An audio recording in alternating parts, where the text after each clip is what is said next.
Greetings and salutations, Afrolytes. It is I, AfroMandias, back with another video today. Just first off, want to say nothing really new. Nothing really new when it comes to updates and whatnot.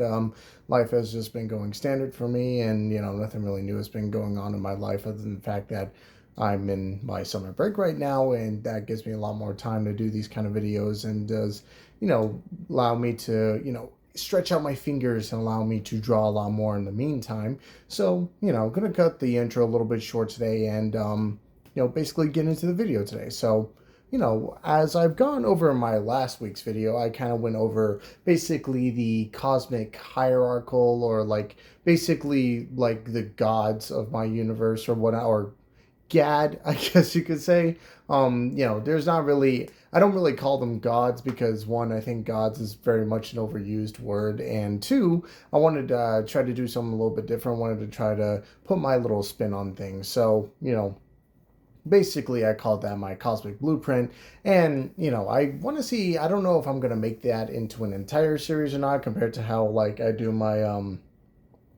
my created champions or build a bastard videos, but it very much is something that I can do off onto the side that doesn't really pertain to those characters or pertain to character talk and whatnot, and kind of allows me to kind of discuss more broad topics that doesn't really focus on a singular character or a story, but more or less kind of focuses on a character's species and what their motivations are, what their history is and whatnot. So that was kind of what I was doing in my last video, just kind of going over the pantheon, I guess you can say, or more or less the Christian inspired pantheon that I decided to make for my universe and whatnot, with Gad and the makers and the stars and whatnot. So in this video, I'm not really going to be talking about that because obviously I kind of went over that in my last week's video, but in this video, I'm actually going to be talking about more or less other creatures that appear in my stories and whatnot, other alien races that are, a part of the story that aren't they're not to say that they don't really play a huge role, but compared to the other creatures that I've already introduced, you already know the main top four. Say it with me now: the Xerxians, the Jury Rays, the Jurians, and the Elementals. Those four creatures are going to be the main big players and the main heavy hitters when it comes to both my Chronicle and Legend universe, and kind of allows them to stand out amongst the crowd because they're not your everyday Martians and whatnot. They're alien-like creatures that have humanoid features, but they're still very much different in their own way. And who knows, maybe I'll continue the Cosmic Blueprint series, kind of going over what their mythos is, what they believe in as a species, and whatnot. Because I kind of already explained what most of their like culture is, or somewhat. I kind of glossed that over when it comes to all the other alien creatures in my created champion slash build a bastard videos. So if you want to know more, or at least have a foundation of understanding about what the Xerxian culture is or what the Jurian culture is, just check out my Chronicle universe. And want more about the Jury Rays, just check out both the Chronicle and the Legend universe, because I kind of explained that with Himawari and Janito.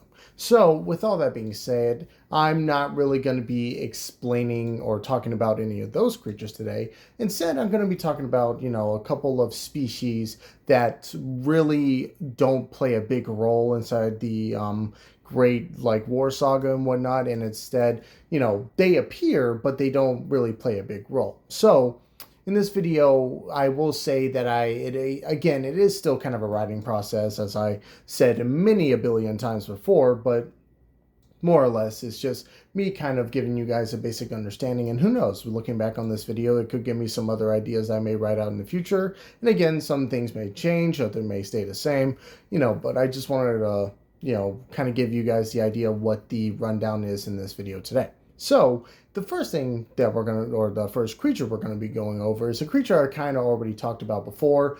Not really in a big sense, but they very much do make their appearance, and they, technically, appeared in the Grey War saga, and that's the Cinderella, that's Cinderella Man's people, or the Akoji. and whatnot. The Akoji are, as I explained before, in not only in, I think, the very first video I ever made, I kind of glossed over what his people were, but I also basically explained it in the very first ever Build a Bastard video. It's not really the first ever video, technically. Yes, it's the first, but that's like saying out of two, like the firstborn and whatnot, blah blah blah.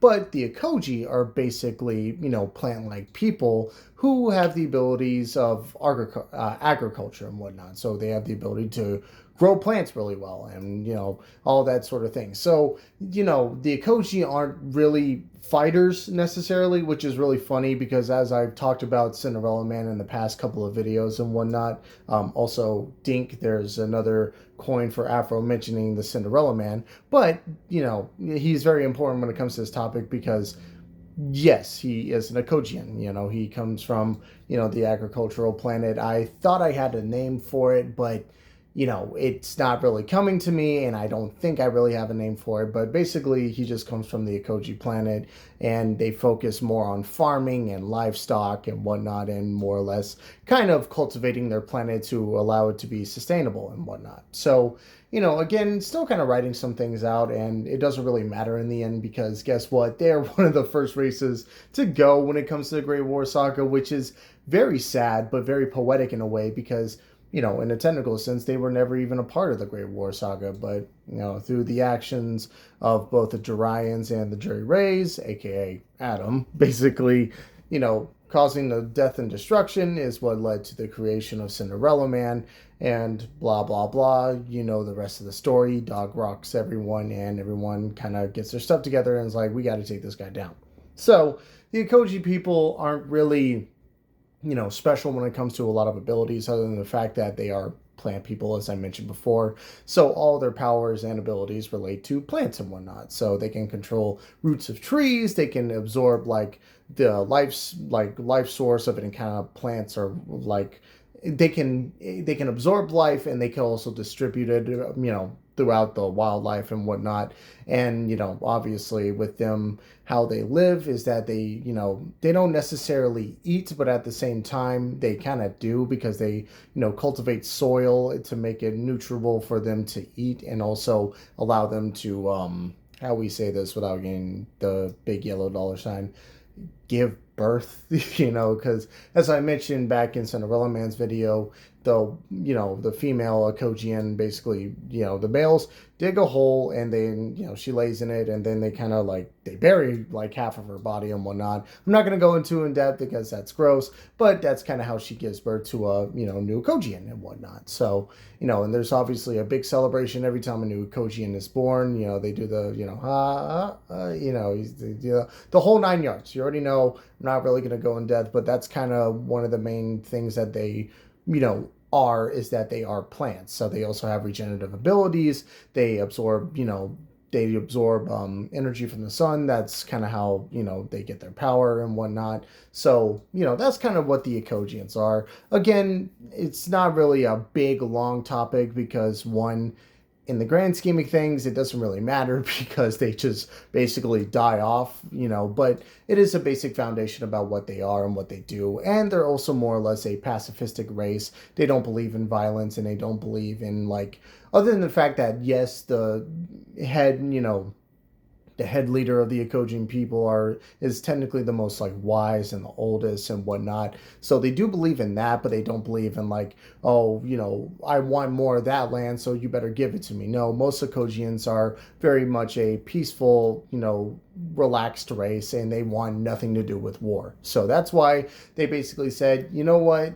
Just as long as you guys don't mess with us, we're willing to give you food. We're not on any side. Just don't, we are not a part of this war and whatnot. So, and they also believe that all life is sacred.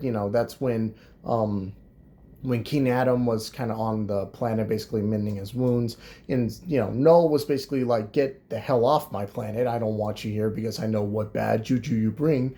His wife, on the other hand, reminds him that, we as a people believe that all life is sacred, no matter how terrible we may think it is. Everyone deserves to live. So, obviously the Akojians are very much a peaceful hippie-like race who believes that, oh, even trees can feel pain, man, that sort of whole ordeal. So that's the Ecologians and whatnot, right? Obviously, their fate. Their planet is basically blown to shit, and you obviously know that this leads up to the birth of Cinderella Man. So the Cinderella Man, or King Null, is an Ecologian, and that's kind of what I have for the Ecologians and whatnot. Let's talk about another race that isn't really involved with the Great War Saga, but they do play a major role. Not in Chronicle, Legend, or DAD, but instead in my Audacity universe. And those are the managers. And I know that name sounds absolutely ridiculous, but just stick with me on this, okay? With the managers and whatnot, how I would describe them is that they're very much a matriarchal society that endorses control and whatnot. I'm gonna be honest with you, I'm still kind of writing things out when it comes to not only my Audacity universe, but also with the characters that make up in it and whatnot. So with the managers being more of a matriarchal society, the women are in charge and whatnot, right? So with these women, they are known as Karines, and they are basically kind of just the ones who kind of take control and are the dominant ones when it comes to that sort of thing. Not to say that there aren't any male managers, but basically the males are technically weaker when it comes to the females. They are physically stronger, but when it comes to like actual powers and abilities, they only have that. They only have like strength and like numbers and whatnot, right? So with the female managers, most of them have the abilities to control any sort of type of elements and whatnot, and they also have the ability to basically control things with their mind. They are telekinetic and whatnot, right? So telepathic, telekinetic, that's the main powers of the female, sorry, there's a gnat in here. I gotta get a flypaper and whatnot. Anywho, that's kind of the main like abilities of the female managers, is that they use things with their mind, and that's kind of how they took over and took control of the managerial race. Again, I'm still writing things out, how, why, or whatnot, but the main two managers that are going to be like heavily focused on in the Hard Hat Hardware universe, or in the Hard Hat Hardware story, is Sue and Dreamcatcher. So Sue is basically the boss of the Hard Hat Hardware crew, and she basically was one of the managers who was sent to Earth to kind of like cultivate it for the manager society. So think of like Nolan from Invincible, where he was sent to planet Earth to basically take over it for the Viltrum Empire. That's kind of what the managers are. They very much spread their influence throughout the galaxy and basically manage the universe and whatnot. And with Dreamcatcher, she is basically one of the top dogs. She's one of the top managers in charge, and she has a lot more planets underneath her belt, and that's kind of what her and Sue kind of differ, is that obviously Dreamcatcher is a lot more experienced and Sue is not. But I'm still kind of writing things out to see like where I can go with this, and any other ideas that pop in my head will be brought to the forefront. But that's kind of what I have for managers and whatnot. Again, I may make another video kind of explaining more about the managers, and they may have their own separate video, but that's kind of what I have so far. So that's the managers. Let's talk about the dog catchers. Afro, what the heck are dog catchers? Now, this one is really unique to me because these very much come from a place in my heart that I always love. If you ask me what my all-time favorite action movie, or favorite sci-fi movie, or favorite action sci-fi movie, or even if you want to add horror into there, I will always say The Predator. The Predator that stars Arnold Schwarzenegger is one of my all-time favorite action, sci-fi, horror, whatever you want to call it, is one of my all-time favorite movies. First of all, just the practical design about what the Predator looks like is incredible even back then, and also just the lore of the Predator themselves is just rich and expansive.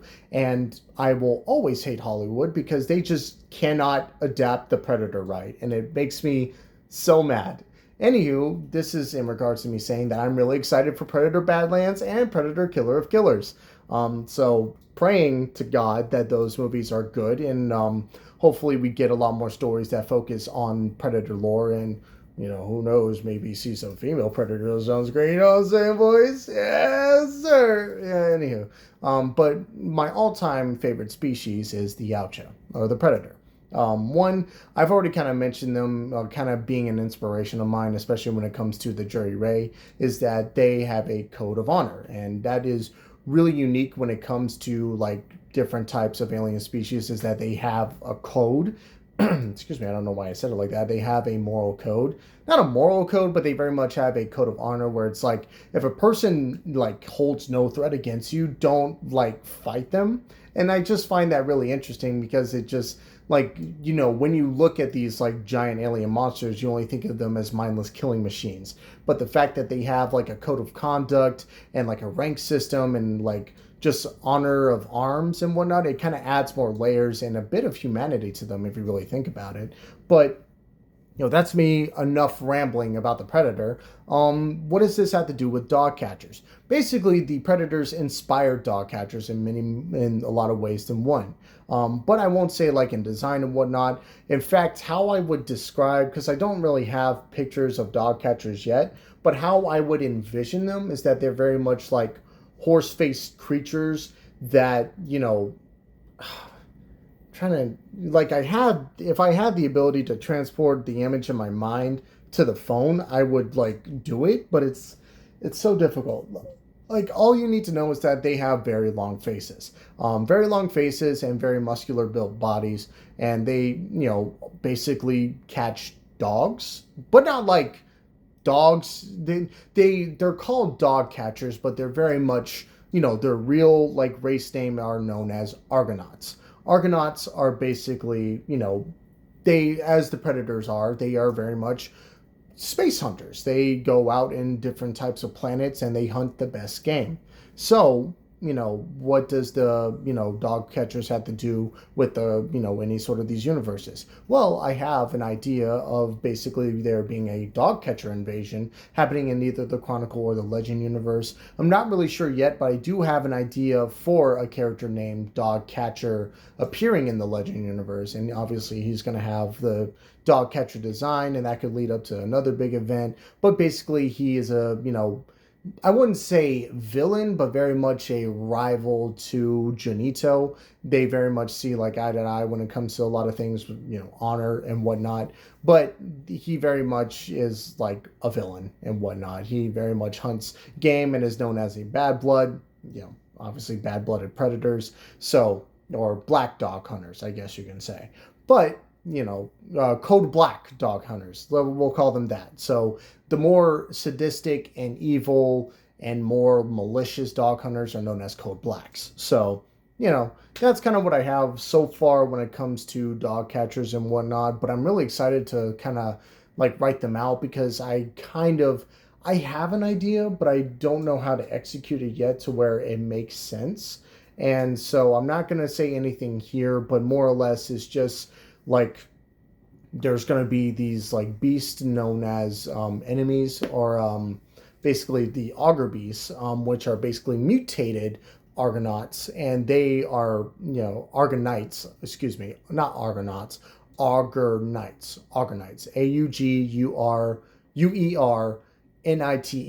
Augurnites. So basically these augur beasts are mutated Augurnites that other Argonites are sending out to basically eviscerate, and they're basically my version of the xenomorph, but there's a lot more richness to there because it's not technically they were created by the Argonites because they wanted to evolve themselves to become better hunters, but instead they become worse off and become more like feral monstrous beings. So still kind of writing things out and how I do with that. And their powers and abilities, they have, moderate, say it with me now, moderate strength, comparable speed to some characters because, with Dogcatcher, he's able to keep up with Janito, and Janito is pretty fast. So they have comparable speed, very high intelligence because, obviously with them, having spacecrafts and whatnot, their culture believes in improving their technology with every planet they go to. So they steal the tech, they understand it, and they build it of their own. And they also have very high battle IQ because you got to in order to be a good hunter, right? So that's kind of what I have for dog catchers and whatnot. And I'm really excited to do a little more on them. And hopefully, I have something drawn out for them soon. I just don't know where to begin. And I don't know, like, I only have what their body types look like and what their face look like. I don't know if they're going to have a lot of armor or they're going to have, like, they're going to be bare bones, kind of similar to the Predator. But still, that's just kind of an idea that I had in the back of my head. So, let's see. Went over Argonauts, went over the managers, went over the Kogians.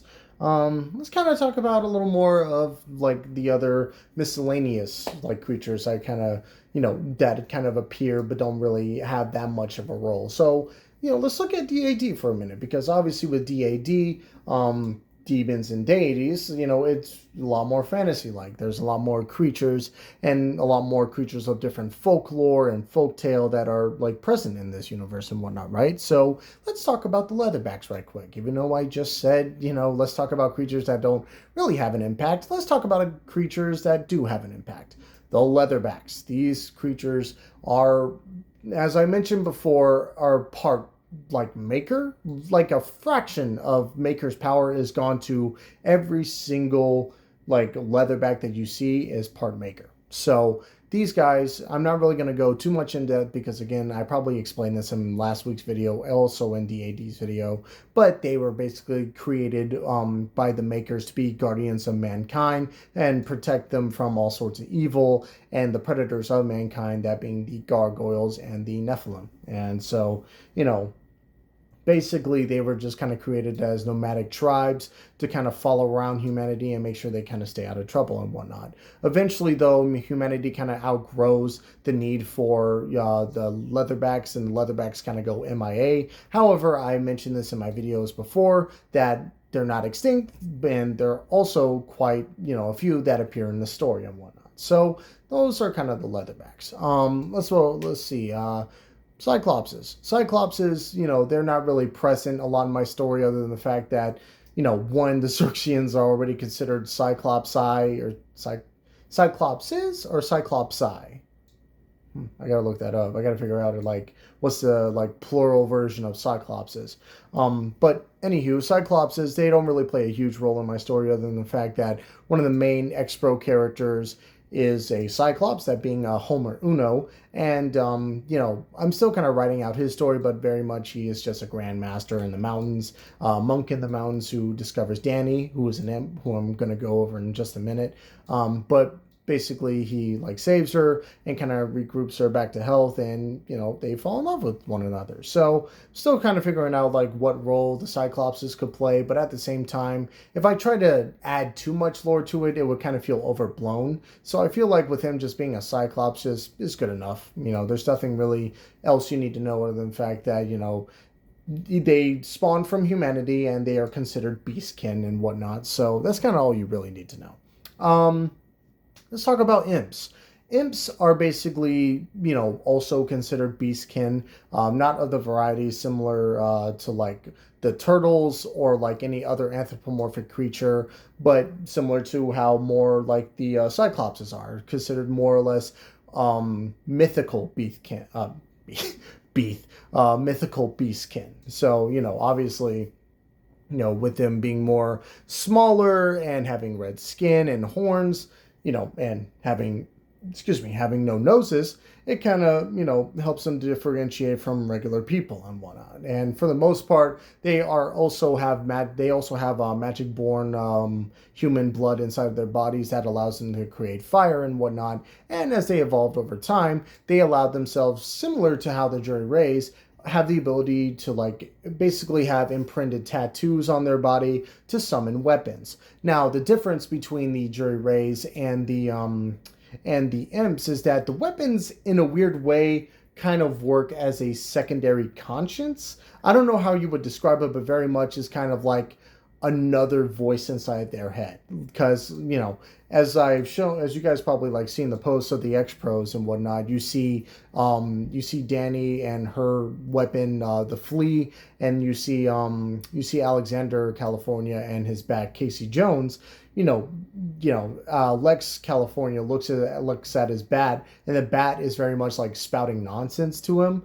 And that's kind of the idea of like when it comes to these weapons, is that it very much analyzes and helps out its master during battle. And if it takes too much damage, then that damage is also reciprocated onto the owner. But it has to like be a lot of damage. It can't, it's not like every time he's swinging the bat and he like hits a wall, it's not going to hurt him. But like if the bat is like dented or like cracked, then the owner will start to feel that and whatnot, right? So, you know, basically, the funny thing about when it comes to like the imps weaponry or not is that only the imps can see the weapons talking to, their masters and whatnot. So if you're an imp, you can see a weapon talking to its master. But if you're not an imp, you're just seeing an imp yell at like an inanimate object, regardless of like, that's another thing about like imps and whatnot, is that their weapons are based off their skills and their abilities and whatnot. So with Lex California being more of a slugger fighter, his weapon obviously is a baseball bat, more of a blunt, kind of similar to his personality, is more of a blunt object and very much is used to beat the snot out of who stands in his way. Very much hard-headed, hot-headed, and, his weapon is the exact opposite of that. So that's kind of what makes it a little more charming. And when it comes to the flea for Danny, is that, she basically is a sporadic, loud, like all over the place, similar to a yo-yo. You've seen those videos of people like using yo-yo tricks and whatnot. It's crazy, it's outrageous and whatnot, right? So that's kind of, their weapons reflect who they are as imps and whatnot, and what their personality is. So it kind of helps out in their favor. So as I mentioned before, when it comes to the imps and whatnot, they, other imps can see like, oh, okay, he's just talking to his weapon, because they can see like the mouths on the weapon. But if you're not an imp, you just see a small red-skinned horned being yelling at an inanimate object, or like talking to an inanimate object, and it makes them look crazy and whatnot. So that's going to play a part in the story. That may be a joke that I may write out in a part of the story somewhere. Not really sure where, but very much that's kind of what you need to know about like imps and whatnot. And how I would describe them is that, as most imps are usually portrayed, they're more or less mischievous little bastards who want to try to, get as much power as they can, but with them being little small red things, they're not really they're not high on top of the like pecking order when it comes to that sort of thing. So you have to fight, slaughter, and kill to survive.